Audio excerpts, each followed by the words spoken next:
원장님 안녕하세요. 아유, 오랜만입니다.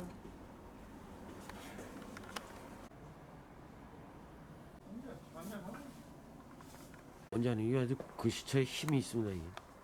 이거는 황금. 저기 안정관 의사가 그 여손 감옥에 황금 있을 때 쓴 글씨입니다. 황금 백만냥, 백만냥 부려 일교자. 일교자. 그 교육의 중요성을 얘기하는 그렇지. 건데 황금 백만냥 백만냥은 부려. 예. 그러니까 교육 하나의 교육의 하나 딱 일교자라고 있어요. 그렇죠. 교육 하나만 갖지 못하는 일. 그러니까 아무리 돈이 많고 예. 재력이 풍부하더라도 하나의 가르침으로 그렇지. 이 세상을 밝게 해야 된다는 어떤 그런 인재를 양성해야 된다는 그런 어떤 지역 문화도 지금 뭐 코로나 때문에 좀 약간 좀 저거 했지만 그래도 원장님 지역 문화 알리게 많이 힘쓰고 계시잖아요.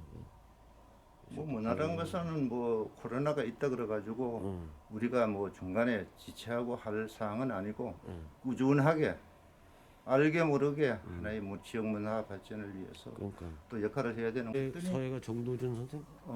의암집 부격 야, 간행 식혜 그것을 알고 기뻐하면서 글씨를 쳐주는데 가장 중심되는 그 당시 어떤 사상인 춘추대의라는 걸로 이렇게 그 당시에 그 된 것이 이분이 누구예요? 1958년 10월 달입니다. 58년.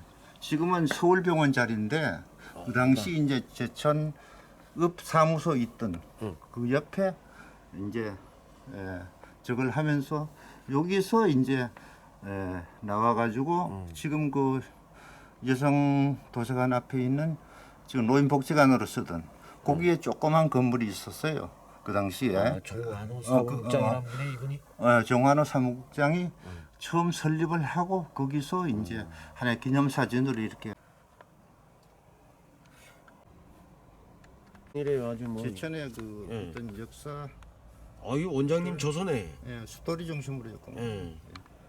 카메라로 본 다큐. 그 여기 제천이래요. 이제 우리 제천 말이 조그만 그 저기 그렇죠 뭐 이런 거.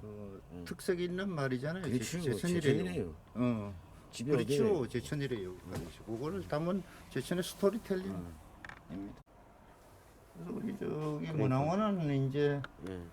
지역의 향토 문화라는 큰 틀을 맞아요. 다루기 때문에 있는 여러 가지 다양한 문화 교실을 열어 가지고 어떤 평생 교육 차원에서 또 하고 있는 그런 차원도 있고 단순하게 어떤 향토 문화만 취급하는 것이 아니라 현재 살아있는 움직이는 사람들 중심으로 한 요망하는 여러 가지 사업들을 같이 하고 있다 이렇게 이해를 해주시면 되죠. 아무튼 뭐 또 그리고 미담도 많으셔요. 이렇게 또 뭐 연금 기탁도 하시고 그럼 결정 어려운 건데 꾸준하게 자제분들도 그래 참 그걸 동의를 하셨다며요. 예. 우리 저기 여담인데 그게 이제 뭐 그게 내가 잘한다는 개념이 아니고 그러니까. 자랑거리도 아닌데 다만 이제 논의가 되니까 얘기하는 건데 약속을 지키고 이제 뭐 서로 우리 좋은 일 집사람하고 간집사람하고 이제 결혼을 해서 예. 할 때 그러면 애 이름을 뭐로 할 것인가 그때 이제 확실하게 했죠. 그래 딸내미 맏딸인데 딸내미 이름을 윤선으로 했어요. 베풀선자로. 서운. 모든 사람들은 착할 선자로 하고 알고 있지만 베풀선자 그러면 공직자로서 부부 공무원이니까 야, 조금은 나보다도 못한 사람 중심으로 좀 뭐 이렇게 선을 베푸면서 살자 그런 약속들이 지켜오다가 이제 마침 집사람이 저렇게 되다 보니까 또 집사람의 유지도 있고 해서 그 유지를 받들어서 그냥 조그마한 그런 뭐 장학 사업을 하고 있는 그런 어떤 단계지 내가 뭐 크게 뭐 큰 돈을 갖고 이렇게 하는 것이 아니다 보니까 조금은 자꾸 지역에서 이런저런 이야기로 자꾸 논의가 해제가 되니까 조금 부끄럽죠. 뭐 큰 돈도 아닌데 그걸 가지고 자꾸. 예. 하여튼 저 의병의 고장 또 좀 전에 말씀하신 선행의 어떤 그 앞서가는 시민들이 많은 이런 제천을 만들기 위해서 또 중추적 역할 하고 계시는 윤정수 원장님 뵙습니다. 고맙습니다. 예, 감사합니다. 를 갖고 간단한 한번요. 강의. 제천의 첫 번째 이름표는 두무실입니다. 두무실, 두무신? 두무실. 제천 알도자에 옛날에 두무실이었어요? 동무실 없을 못자. 곡 골곡자 또. 이게 이름이 현재는 사라졌어. 없어졌어. 그다음에 네토요? 두 번째 이름이 네토. 세 번째가 네제. 네제도 있고. 그다음에 제주. 제주도 있어요? 요거는 고구려. 고구려 때 네토였고. 이건 신라. 신라, 네제. 이건 고려. 고려? 고려가 뭐였다고요? 지금? 고려보다 제주. 제주? 여기가 이름이. 그다음에 다섯 번째가 제천. 제천은 언제 생겨? 조선? 조선 요거는 조선 태종 예. 13년 태종 13년에 이방원이라는 태종이 있잖아요. 예. 13년 1400 제천이라는 이름이 이방원 때 생긴 거네. 그렇죠. 태종 13년 1400 뭐야 13년 요럴 때 제천이라는 이름표 그때 생겼어요. 전국적으로 무슨 뭐 그게 있었어요? 물론 이제 행정- 나라가 행정 바뀌면은 하나의 그 구역을 설정해서 구역에, 새롭게 변모된 적을 하는 나라가 거죠. 바뀌니까 조선이라는 이름까지 어. 다니니까. 그런데 여기 이제 내 이야기는 이 제천이라는 이름표가 있기까지는 무수한 이름을 갖고 살아왔다 그거지. 그 그렇지. 당시 살면서. 그럼 우리가 뭘 알아야 되냐면 기본을 알아야 된단 말이야. 제천 이전에. 애양심이라 하는 것은 지역에 대한 부분을 심사숙고했을 때 애양심이 발로되는 거예요. 어느 날 갑자기 애양심이 뭐요? 애양심을 발휘해 이렇게 하는데 그렇지. 알아야 발휘할 거 아니에요. 고구려 때가 뭐라 했다고요? 내토, 아 고구려. 고구려 맨 내토. 위에. 두무실. 두무실. 두무실이란 말은 무슨 두무실이 말인가? 게 우리가 둠이라 그러잖아. 두무실. 둠. 또는 사치. 넉사자에 고개 치자. 몇삼변에 절사자 쓰는 무슨 말인가 하면 사방이 둘러싸인 써있다. 동네란 말이요. 분지, 그래가지고 두무실. 분지를 얘기하는 분지형 도시라고는 제천도 얘기하잖아. 그럼 이름표는 두무실이라고. 그래요. 두무실. 그럼 거기서 태동돼 가지고 요거는 산을 중심으로 해가지고 지역의 이름이 됐어. 근데 요때서부터는 의림지가 중심이 됐다. 의림지. 내 토는 무슨 말인가 하면 여울레자. 여울래. 여울레자 이거. 토는 요 토해낸다. 우리가 모세 여수토라고 있잖아. 물러미. 여울을 토해낸다. 그럼 토해낸다는 말은 물러미란 말이에요. 요거는 자연성을 얘기하는 거예요. 자연이 있는 상태에서 장마가 지금 물이 넘어와 의림지에서 물이 넘어가지고 어디로 빠지느냐 하면은 하수처럼. 지금 비영장으로 빠져. 비행장도 빠지고. 그 당시는 저 하수천으로 안 없고. 빠졌어요. 비행장. 고구려 시대 때는 고까지를 고구려 시대 때. 그다음 신라 때 와가지고 대수축 작업이 이루어져. 그때서부터는 내제. 제는 무슨 말인가 하면 제방을 쌌다는 말이요. 제가. 제방제자요. 제방을 쌌다 그 말이요. 여기는. 그래서 때부터 이름표가 쭉 고려 시대 때는 제주 해가지고 제주란 말은 제방에 있는 동네. 주 두루주자 제방에 있는 동네. 그 다음에 이제 제천 천자가 도래고. 제천 역사. 그렇게 하다 보니까 벌써 제천이라는 이름표를 얻은 지도 1000년이 참 600년이 지났어요. 보면. 그렇지 않아요, 그죠? 이방원 때 제천이 이름이 졌다. 이런 것도 우리가 지역에 이제 시민들이 많이 알아야 돼. 근데 여기 이제 이름표만 간단하게 내려왔다는 그게 소중한 게 아니고 소위 말하는 제천이 뭐를 해가지고 이런 이름표가 붙였는지 그것이 기본이 돼가지고 그 이름표를 중심으로 해가지고 제천에 뭔가 아이템이 생기고 시에서 특별한 대책이 있어야 된다고 그러지. 알겠습니다. 하여튼. 그래서 이게 그 사람이 갖고 있는 이름표도 영원성이 있듯이 지역의 이름도 지역의 영원성을 깔고 앉아 있다고. 스토리텔링을 좀 그렇지 기본을 살아나야 갖고. 되는 거죠.